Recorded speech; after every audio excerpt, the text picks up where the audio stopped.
மஜ்லிஸுடைய பயான் கண்ணியத்திற்கு மரியாதைக்குரிய மௌலானா மௌலவி முகமது இஸ்மாயில் மல்மி ஹஜரத் அவர்கள் இப்பொழுது சிறிது நேரம் இந்த திக்குடைய சபையுடைய சிறப்பை பற்றி பேசுவார்கள். அதற்கு பின்னாடி மஜ்லிஸ் நடைபெறும். அல்ஹம்துலில்லாஹ் நஹ்மதுஹு வ நஸல்லி அலா ரசூலில் கரீம். அம்மா பஅது ஃபகத் क़ால அல்லாஹு தஆலா ஃபீ கலாமிஹில் கரீம். அஊது பில்லாஹி ஸமீஇல் அலீம் மினஷ் ஷைத்தானிர் ரஜீம். பிஸ்மில்லாஹிர் ரஹ்மானிர் ரஹீம். அல்லாஹு யஜ்தபீ மன் யஷா வ யஹ்தீ இலைஹி மன் யுனீப். ஸதகல்லாஹு மௌலானல் அலீம். قال نبينا صلى الله عليه وسلم أفضل الذكر لا إله إلا الله. صدق رسول الله صلى الله عليه وسلم. قال الفقيه أبو الليث من حفظ 7 كلمات فهو شريف عند الله تعالى والملائكة ويغفر الله ذنوبه لو كان مثل زبد البحر ويجد حلاوة الطاعة ويكون حياته ومماته خيرا أن يكون عند ابتداء كل شيء الله. கண்ணியத்திற்குரிய அல்லாஹ்வின் நல்லடியார்களே, அருமை இந்த மஜ்லிஸு தலைமையேற்று நடத்தி கொண்டிருக்கும் ஷேகுனா தாமத் பரக்காத்துல் அவர்களே, அவர்களோடு வந்திருக்கக்கூடிய பெரியவர்களே, இந்த வீட்டில் இருக்கக்கூடிய சகோதர சகோதரிகளே, தாய்மார்களே, அல்லாஹ் ஜல்லஷானஹுவுடைய மாவட்டத்தினுடைய நாள் இந்த வீட்டுடையவர்களுக்கு இன்றைக்கு ஒரு பெரிய ஒரு வாக்கியத்தை நீங்கள் அடைந்திருக்கிறீர்கள்.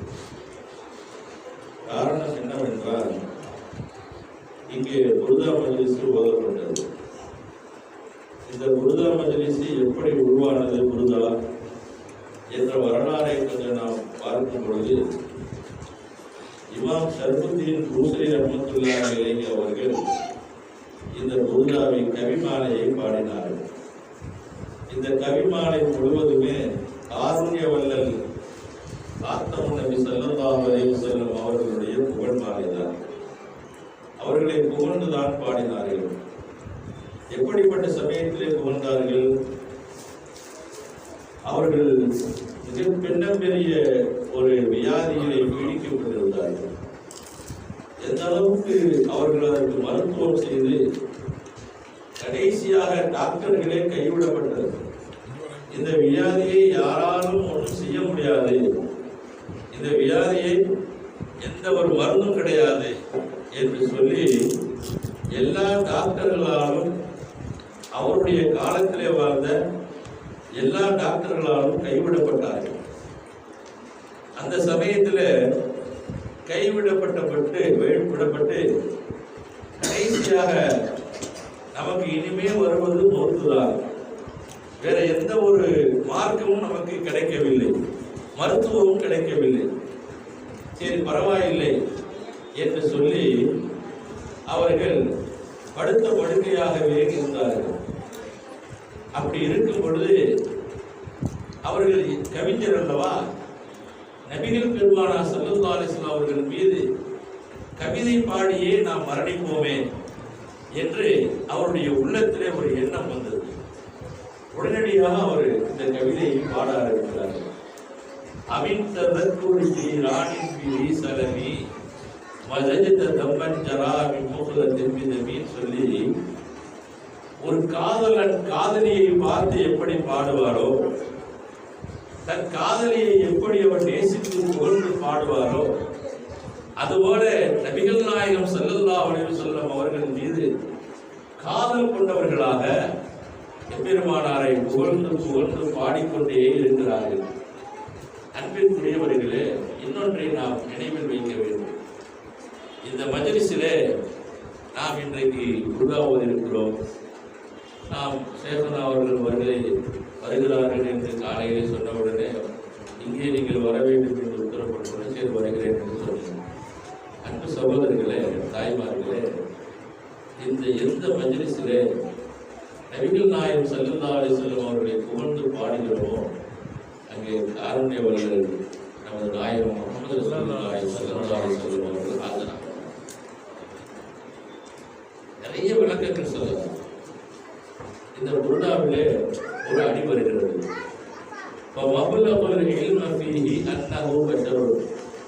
இந்த புருதாவை பாடக்கூடிய புருஷரிமா பாடிக்கொண்டே வரும் பொழுது, கவிதை பாடும் பொழுது ஏர்முனை எதிர்முனை இருக்குது, இலக்கியம் இருக்கிறது, இலக்கியவாதி தெரியும். அந்த நகவு தெரிந்த இலக்கியவாதிகள் அப்படின்னு சொல்லி படிச்சுட்டு அடுத்து எப்படி முடிக்கிறது சொல்லி அவருக்கு தெரியல, திணறார். பூசரி ரஹ்மத்துல்லாஹி திணறார். கவிதையை ஒரு தரசாக கொண்டாந்து படிச்சு சொல்லலாம். மீமிலேயே ஆரம்பித்து மீமிலேயே முடிக்கிறார். அப்ப எப்படி முடிக்கிறது, அடுத்த அடி அவருக்கு ஞாபகத்துக்கு வர மாட்டேங்குது, எப்படி அமைக்கிறதுன்னு சொல்லி அவருக்கு தெரியல. உடனே எடுத்து பார்க்குறாங்க, கவிதை எடுத்து பார்க்குறாங்க, ஒன்றும் வர மாட்டேங்குது. கடைசியாக கவலையோடு இரவு நேரத்தில் அப்படியே தூங்கின உடனே நபிகள் நாயகம் ஸல்லல்லாஹு அலைஹி வஸல்லம் கனவிலே வருகிறார்.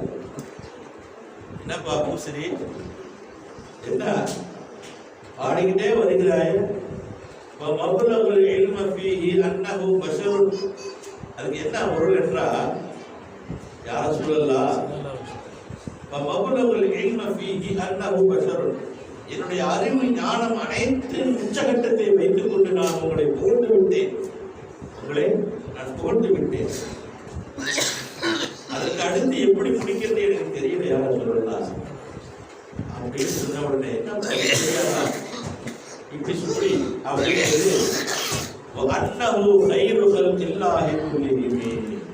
அந்த அடியை எடுத்து கொடுத்தாங்க. அவங்க சொல்லி கொடுத்த அடி இந்த புருதாவுடைய அதைதான் நம்ம இப்போ ஒரு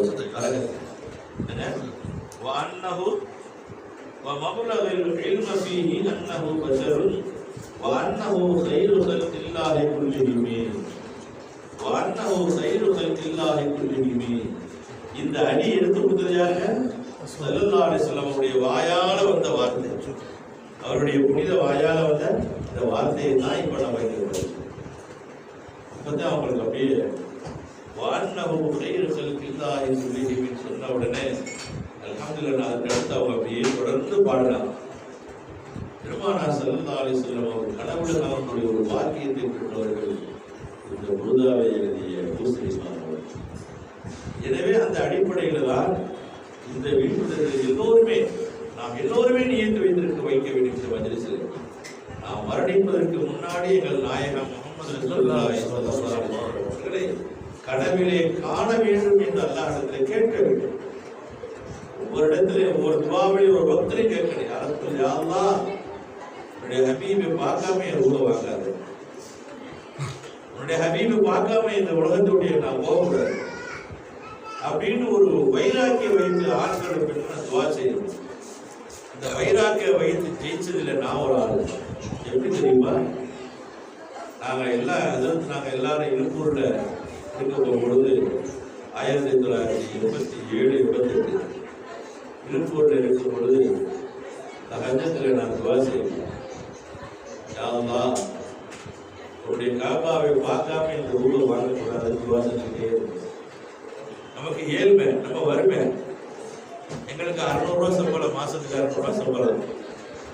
அதற்கு அவங்களுக்கு 700 ரூபா சம்பளம் முதல்வருன்றதுனால, எனக்கு 600 ரூபா சம்பளம் இமாம்ன்றதுனால. ஆனா அந்த சம்பளத்தை வாங்கி நாங்கள் எப்படி குடும்பம் நடத்தி அதுக்கு பிறகு நாங்கள் எப்படி காசு சேர்த்து லேபத்துலாக எப்படி போறது? அதனால முடியுமா? முடியாது. அதனால நாங்கள் அல்லாஹ்விட துவா செஞ்சோம். யா அல்லாஹ், ஹஜ்ஜத்துல துவா செஞ்சோம், உன்னுடைய காபாவை பார்க்காம, உன்னுடைய ஆலயத்திற்கு வராம உனது ஹபீப் எங்கள் நாயகம் முஹம்மது ரசூலுல்லாஹி ஸல்லல்லாஹு அலைஹி வஸல்லம் அவருடைய ரவுலா ஷரீஃபில் சென்று ஸலாத்து வஸ்ஸலாமு அலைக்கும் யா ரசூலல்லாஹ், ஸலாத்து வஸ்ஸலாமு அலைக்கும் யா ஹபீபல்லாஹ், ஸலாத்து வஸ்ஸலாமு அலைக்கும் யா ரஹ்மத்துல் ஆலமீன் என்று ஸலவாத் சொல்லி சலாம் பெற்றவரை வருவரை என்னுடைய ரூடு வாங்கக்கூடாது. வாங்கக்கூடாது. இப்படியே துவா செஞ்சுக்கிட்டே இருந்தேன். 91 அந்த ஊரை விட்டு நாங்கள் போயிட்டோம். அடுத்து சேலத்துக்கு போயிட்டாங்க. நாங்கள் சென்னைக்கு வந்துட்டோம். 91 1991 வந்ததுக்கு பிறகு அதே 1995 அதே ஊருக்காரு இந்த ஊர்ல இருப்பிடத்துக்கு சென்னையில் அவர்கிட்ட போய் சொன்னேன், ஏங்க எல்லாம் உங்களுக்கு ஹஜ்ஜை கடமையாக்கிட்டேன், பெரிய உங்களுக்கு வசதி ஆயிடுச்சு, நீங்க ஹஜ்ஜுக்கு போங்க அப்படின்னு சொன்னேன். அவர் சொன்னாரு, அதெல்லாம் முடியாது, எனக்கு வேலை உண்டு, எனக்கு ஆடிட்டர்கள் இருந்து கணக்கு வழக்கு பார்க்கணும், பெரிய தொழில். அவர் கடை பேர் என்னன்னா வெங்கடேஸ்வர ஹார்ட்வேர்ஸ். கடை பேர் என்ன? வெங்கடேஸ்வர ஹார்ட்வேர்ஸ். அவர் பேர் நீங்கள் ஐநாவது இன்னைக்கு தமிழ்நாடு சிட்டி அப்படின்னு மாற்றிட்டாரு. அவர் முதல்ல அவருக்கு அந்த வெங்கடேஸ்வர ஹார்ட்வேர்ஸ் கடையிலே ஒரு தொழிலாளியாக இருந்தவர்.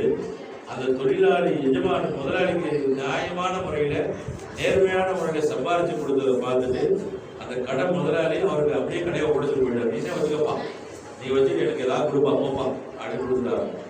அந்த பேர்லேயே எல்லாமே கடைகளாக இருந்ததுனால ஹஜ்ஜுக்கு போங்கன்னு நான் சொன்னேன். இப்போ நான் சொல்லும்போது அவர் சொன்னார், அதுக்கு நமக்கெல்லாம் அது ஒரு வாரம் என்ன சொல்கிறே இருக்கு. என்னுடைய இன்ஜினியர்கிட்ட கேட்டு சொல்லுது. இன்ஜினியர் யாரு? நாராயண ஆளு. என் இன்ஜினியர்கிட்ட கேட்டுட்டு கடைக்கு போக முடியுமா இல்லையாதான் சொல்லுவேன் அப்படின்னு. அப்புறம் ஒரு வாரம் சென்று அவர் கூப்பிட்டாரு. எதுக்கெல்லாம் கூப்பிட்டு நாங்கள் இந்த ஹஜ்ஜுக்கு போகலாம், ப்ரைவேட்டில் தான் போகணும், ஹஜ்ஜு கமிட்டியில் போடுவோம் அப்படின்னாரு. சரி, ஹஜ்ஜு கமிட்டியில் போட்டோம். ஹஜ்ஜு கமிட்டியில் போட்ட உடனே குழுக்கள்ல எங்கள் 2 பேர் போய் வரல, குழுக்கள்ல வரல.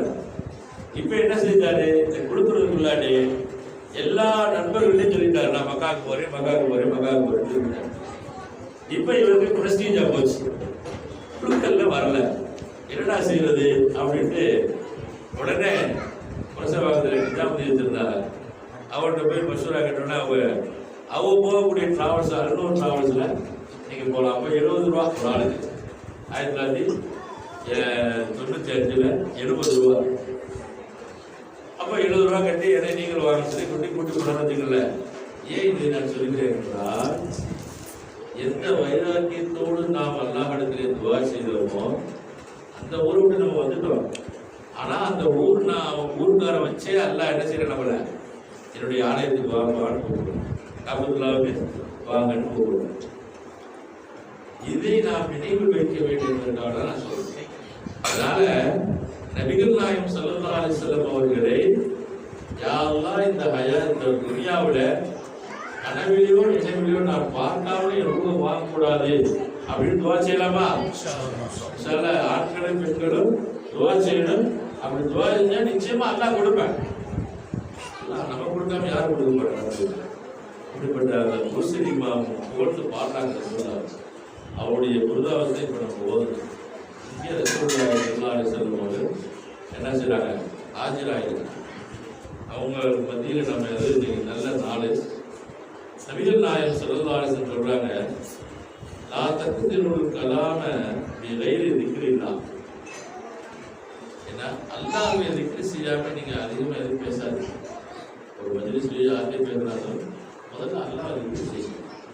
திக்ருடைய சிறப்பு இருக்கிற மூசா அலைஹிஸ்ஸலாம் அவங்க அல்லாஹ்ட்ட கேட்டாங்க, யா அல்லாஹ் எனக்கு பிரத்யேகமான ஒரு திக்ரை சொல்லிக் கொடுன்னு கேட்டாங்க. எனக்கு நான் உன்னுடைய நபி, நபியிலே உளுல் அஸ்மான நபி. எப்படிப்பட்ட நபி?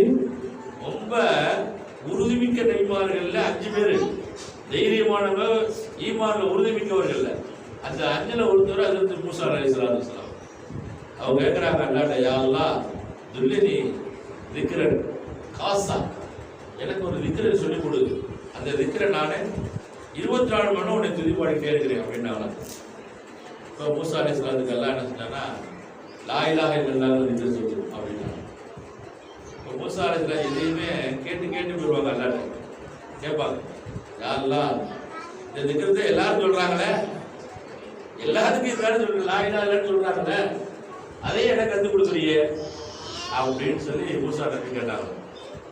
அப்ப அல்லாஹ் சொன்னானா, மூசாவே இந்த வார்த்தையினுடைய பவரை, இந்த வார்த்தையுடைய பவரை நீங்க விளக்கிட்டீங்கன்னு கேட்டா இதை விட வேற எதுவும் நீ கேட்க மாட்டீங்க அப்படின்னா, இந்த உலகத்தில் உள்ள அத்தனையும் தூக்கி ஒரு தராசுல வச்சு லா இலாஹ இல்லல்லாஹ் என்ற ஒரு கலிமாவை தராசுல வச்சுன்னு கேட்டா இந்த லா இலாஹ இல்லல்லாஹோட கலிமாவோட தட்டு தான் கடக்கும், பாக்கி எல்லாமே லேசாயிடுச்சு, இருந்து கீழே விழுந்துரும். அதனால லா இலாஹ இல்லல்லாஹ்ன்ற திக்ர் இருக்குது, அந்த பவர் இருக்குது. முதல்ல லா பெரியார் இல்லைன்னு அர்த்தம். லா இலாஹ அர்த்தம் இல்லை, இலா எந்த கடவுளுமே இல்லை. என்ன அர்த்தம்?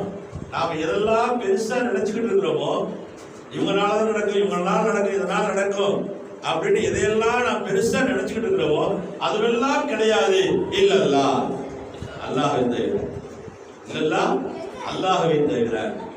எதையெல்லாம் நாம் பெரிதா தொழில் தான் நமக்கு பறக்கச் செய்யும், இந்த பிள்ளை தான் நம்மளை காப்பாற்றுவாள், இந்த பிள்ளை தான் நமக்கு சோறு போடுவா கடைசி வர, இந்த தொழில் தான் நமக்கு சோறு போடும் அப்படின்னு எதையெல்லாம் மனசிலே நாம் நினைத்து வைத்திருக்கிறோமோ அதையெல்லாம் முதல்ல வெளியே தூக்கி எறிந்து விட்டு இல்லல்லா. அதனாலதான் லா இலாஹ, எதையெல்லாம் கடவுளாக நினைத்து வைத்திருக்கிறார்களோ எந்த கடவுளும் உலகத்திலே கிடையாது. இல்லல்லா அல்லாஹ் ஒருவனை தவிர, அவனால் தான் எதையும் முடியும், செய்ய முடியும், அவன் நினைத்தால் எதுவும் நடக்கும் என்ற ஈமானை, என்ற உறுதிப்பாட்டை நம்முடைய கல்வியை நிறுத்த வேண்டும் என்பதற்காகதான் இந்த மஜ்லிஸ் திக்ருடைய. அடிக்கடி ஏன் திக்ர் செய்யறோம்? எல்லா நபிமாருடைய வாழ்க்கையை பாருங்க, எல்லா நபிமாருடைய வாழ்க்கை ஆதம் அலைஹிஸ்ஸலாத்துல இருந்து திக்ர் செய்யுங்க, ஃபதுகுருல்லாஹ அல்லாஹ் சொல்றார், அல்லாஹ்வை திக்ர் செய்யுங்க, தியானம் பண்ணுங்க. எல்லா நபிமாரும் போட்ட உத்தரவு இது. திக்ரின் மூலமாகத்தான் இந்த உலகத்திலே நபி பிறந்தார்கள். இப்ராஹிம் அலைஹிஸ்ஸலாம் அவர்கள் திக்ர் செஞ்சாங்க. என்ன திக்ர் செஞ்சாங்க? சுபூஹுல் குத்தூஸ் ரப்புனா, பெரிய தொழிலதிபர் இப்ராஹிம் அலைஹிஸ்ஸலாம் அவர்கள் மாதிரி ஒரு பெரிய தொழிலதிபர் உலகத்தில் யாரும் இருக்க முடியாது. இவ்வளவு பெரிய ஆட்டு மந்தை, தொழில் மந்தை, பெரிய தொழில் இருக்கு. அப்படிப்பட்டவங்க ஒரே ஒரு தஸ்பீஹுக்காக வேண்டி தன்னுடைய சொத்தை இழந்தார், தன்னுடைய சொத்தை இழந்தார். என்ன சொத்து? வழக்குகள் எல்லாரும் கேட்டாங்க, இப்ராஹிம கலீலா ஏத்திருக்கிறிய நீனு, அவர் எப்ப பார்த்தாலும் ஆட்டு மந்தையில நிக்கிறாரு, ஆட்டு மந்தைய ஆடு மேய்கிறத கேட்டுக்கிறாரு, அவரை போய் நீங்க கலீலா ஏத்துங்க யா அல்லாஹ் அப்படின்னு வழக்குகள்லாம் போய் சிக்காயத்து பண்ணாங்க. நல்லா குறை சொன்னாங்க, முறையிட்டாங்க. குறை சொல்றாங்கன்னு சொல்றத விட முறையிட்டாங்க வார்த்தை. உடனே அப்படியே சொல்றீங்க, சரி நீங்க போங்க, நீங்க போய் அவரை சோதிச்சு பாருங்க, இந்த தஸ்பீஹை போய் அவர் முன்னாடி போய் சொல்லுங்க அப்படின்னு சொன்னாங்க. உடனே அவங்க வழக்குகள் மனிதர் விழுந்தாருலாம், அவங்க பேர் விழுந்தாரு வர்றாங்க. ரெண்டாவது அவங்கள்ட்ட ஒரு பழக்கம் ஒன்று இருக்கும். என்ன பழக்கம் தெரியுமா? விருந்தாளி இல்லாம சாப்பிட மாட்டாங்க. விருந்தாளி இல்லாம எந்த நேரத்திலையும் விருந்தாளி இல்லாம சாப்பிட மாட்டாங்க. விருந்தாளியோடு சாப்பிடுறது பெரிய பழக்கம் தெரியாது. ஒரு விருந்தாளி வீட்டுக்கு வர்றாங்கன்னு கேட்டா அவங்களோட நம்ம அவங்களுடைய ரிஸ்க்கு நமக்கு தேடி வருது, நம்ம வீட்டுக்கு வருது. வழக்குகளும் கூட வர்றாங்க, புரியுதுங்களா? அதனாலதான் நான் ஆலிமாகிறதுக்கு காரணம் என்னதுன்னா, எங்க ராதா எங்க அம்மா சொல்லுவாங்க, நான் ஆலிமாகிறதுக்கு காரணம் என்னன்னு கேட்டா, உங்க அத்தாவுடைய அத்தா ராதாப்பா பள்ளிவாசலுக்கு எந்த முசாஃபர் வந்தாலும் உடனே வீட்டுக்கு கூட்டி வந்துடுவாங்க. பள்ளிவாசலுக்கு எந்த முசாஃபர் வந்தாலும் வீட்டுக்கு கூட்டி உட்கார வச்சு சாப்பாடு வாங்கி கொடுத்து அவங்கள வயிறு நிரம்ப வச்சுட்டு போக சொல்லுவாங்க. அதனால எந்த முசாஃபரா இருந்தாலும் முதல்ல அவங்க பசிக்குதுன்னு வர்றாங்களா சாப்பாடு போகும். நீங்க அவங்க முசாஃபர்னு பார்க்காதீங்க. பசிக்குதுன்னு வர்றாங்களா உடனே சாப்பாடு போகும். கேட்டா கூட உடனே கொடுக்குது. பள்ளிவாசலில் யாராவது ஒருத்தர் முசாஃபர் இருக்காங்களா அவங்களை அழைச்சிட்டு வாங்க, வீட்டுக்கு வாங்க சொல்லு. வீட்டில் வந்து உட்கார வச்சு அவங்களுக்கு சாப்பாடு போகும். ஸல்லல்லாஹு அலைஹி வஸல்லம் சொல்றாங்க, ஒரு வீட்டுக்கு ஒரு விருந்தாளி வந்து ஒரு வீட்டில் வந்து உட்கார்ந்து சாப்பிட்றாரு கேட்டா, ஓ வீட்டு சாப்பாடு அவர் சாப்பிட்றாரு கிடையாது. ஓ வீட்டு சாப்பாடு சாப்பிடுறாரு. அவருடைய ரிசல்ட் உன் வீட்டுல இருக்குது. அவருடைய ரிசல்ட் உன் வீட்டுல இருக்குது. அதனால உன் இடத்துல வந்து உட்கார்ந்து சாப்பிடுறாரு. உன் இடத்துல உட்கார்ந்து சாப்பிடுறதுக்கு என்ன உனக்கு கூலி கொடுக்குறாரு தெரியுமா? அல்லாஹ் உங்க குடும்பத்தில் உள்ள அத்தனையுடைய பாவங்களை எல்லாம் மன்னிக்கிறாங்க. சகோதரர்களே, தாய்மார்களே, அதனால விருந்தாளிகளை உபசரிக்கக்கூடிய பண்பாடுல இப்ராஹிம் அலைஹிஸ்ஸலாத்து வஸ்ஸலாம் அவர்கள் அதிகமாக இருந்தார். மலக்குகள் வர்றாங்க மனித ரூபத்துல. வந்த உடனே அவனை வீட்டுக்கு கூட்டி போறாங்க. வந்த உடனே ஒரு கண்ணுக்குட்டி அறுப்பா. கண்ணுக்குட்டி அறுத்து உடனே சமைக்கப்படுது. உடனே வீட்டில் கொண்டு வைக்கிறாங்க. அந்த உடனே அவங்களும் வந்து உட்காந்துக்கிறாங்க. ஏன்னா அன்னைக்கு விருந்தாளி கிடைக்கல. இந்த 2 பேர் தான் கிடைச்சாங்க. 2 பேர்த்த கூட்டி 2 பேரும் மலக்குங்கிறது இவருக்கு தெரியாது. மனித ரூபத்தில் வர்றாங்க. வந்து உட்கார வச்சுட்டு சாப்பாடுலாம் கொண்டு கண்ணுக்குட்டி சமைச்சு எல்லாம் கண்டு இறைச்சிலாம் வச்ச பிறகு சாப்பிட இப்ராஹிம் அலைஹிஸ்ஸலாம் சாப்பிடணும். அவங்க விருந்தாளி சாப்பிட்றது இவங்க சாப்பிடுவாங்க. அதனால அவங்க சாப்பிடுங்க எடுத்து வைக்க சாப்பிடுன்னு சொல்லி இவங்க மலக்குகள் எடுத்து வைக்கிறாங்க வாயில. எல்லாம் இப்படியே கீழே ஓடுது. அவங்களுக்கு சாப்பிட தெரியாதுல்ல. எல்லாம் வாயில வைக்கிறாங்க. ஆனா அப்படியே 2 பக்கம் கடுவாயில அப்படியே கீழே ஓடுவது. இப்ராஹிம் அலைஹிஸ்ஸலாம் சரி அவங்க சாப்பிடாமலே இவங்க சாப்பிட முடிச்சுட்டாங்க. அல்ஹம்துலில்லாஹ். நல்லா இப்ராஹிம் சாப்பிட வேண்டியதுல விருந்தாளி அனுப்புனாங்க. சாப்பிட முடிஞ்சோட என்ன நீ சாப்பிட அவரை பாக்குறாங்க. என்ன நீ சாப்பிடுங்க.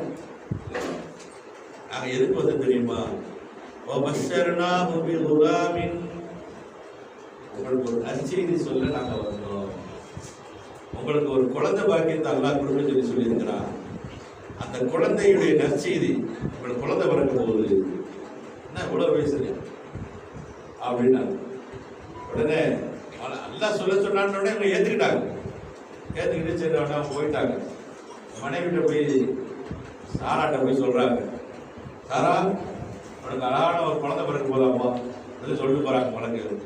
நீங்க வேறங்க இவ்வளவு வயசான கிளவியான பிறக்க போடணும்னு குழந்தை வரும்போது அப்படின்னு அவங்க என்ன செஞ்சாங்களா, அதுக்கு முன்னாடி தன் மனைவிட்ட இந்த செய்தியை சொல்றதுக்கு முன்னாடி கன்னத்தில் லேசா அப்படி பசக்கத்து வஜகா அப்படின்னு நல்லா குரான்ல சொல்றேன். அப்படி செல்லமா மனைவியுடைய கன்னத்துல அப்படி செல்லமா அப்படி தட்டினாங்களா இவரா அப்படி சொல்றாங்க. தட்டின உடனே சொன்னாங்க, என்னங்க ஒரு மாதிரி அவர் சொல்றீங்க, என்ன வரீங்களா? இல்லை அவனுக்கு நல்லா வழக்குகள் மூலமாக சொல்லி இருக்கிறேன், உனக்கு ஒரு குழந்தை பிறக்க போகுது. அதில் பிறந்தவங்க தான் அது இஸ்ஹாக் அலைஹிஸ்ஸலாம். இஸ்ஹாக் அலைஹிஸ்ஸலாம் அவர்கள் மூலமாக தான் நிறைய நபிமார்கள். அதிலிருந்து இப்ராஹிம் அலைஹிஸ்ஸலாமுடைய மகன் இஸ்மாயில் என்ற வேற எந்த நபிமாரும் கிடையாது. யார் வந்தா? எங்கள் நாயகம் முஹம்மது ரசூலுல்லாஹி ஸல்லல்லாஹு அலைஹி வஸல்லம் அவர்கள் மட்டும்தான் இஸ்மாயில் அலைஹிஸ்ஸலாமுடைய வாரிசுல வருவார். எனவே அன்பு சகோதரர்களே, இந்த திக்ர் மஜ்லிஸ் மூலமாக நாம் அடிக்கடி நடந்து திக்ர் கல்வி நம்ம சேர்த்து மூத்தா போயிடும். மிகல் நாயகம் ஸல்லல்லாஹு அலைஹி வஸல்லம் சொன்னாங்க, அது பக்திதா உள்ள சொல்றாங்க. இந்த விஷயத்தை சொல்லி நான் முடிச்சிடுறேன். மன் ஹஃபித சபஅ கலிமாத்தின் ஃபஹுவ ஷரீஃபுன் இன்தல்லாஹ். யார் 7 விஷயத்தை 7 வார்த்தையை தங்களுடைய வாழ்க்கையில பாதுகாத்து அதை பயன்படுத்தி கொண்டு வருகிறார்களோ அவர்கள் அல்லாஹ்விடத்தில் ரொம்ப சிறந்தவர்களா இருக்கிறாங்க. மலக்குகளிடத்திலே ரொம்ப சிறந்தவர்களா இருக்கிறாங்க.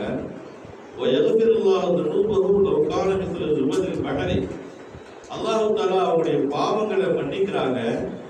எந்த அளவுக்கு பாவங்களை மன்னிக்கிறாங்க கேட்டா, கடல் அலையுடைய நுரை இருக்குது அல்லவா, அந்த நுரையை என்ன முடியுமா அந்த அளவுக்கு அவங்க பாவங்கள் இருந்தாலும் பாவங்களை மன்னிக்கப்படுகிறது என்று அதுல தமிழ் பத்திரிகை சொல்லுகிறாங்க.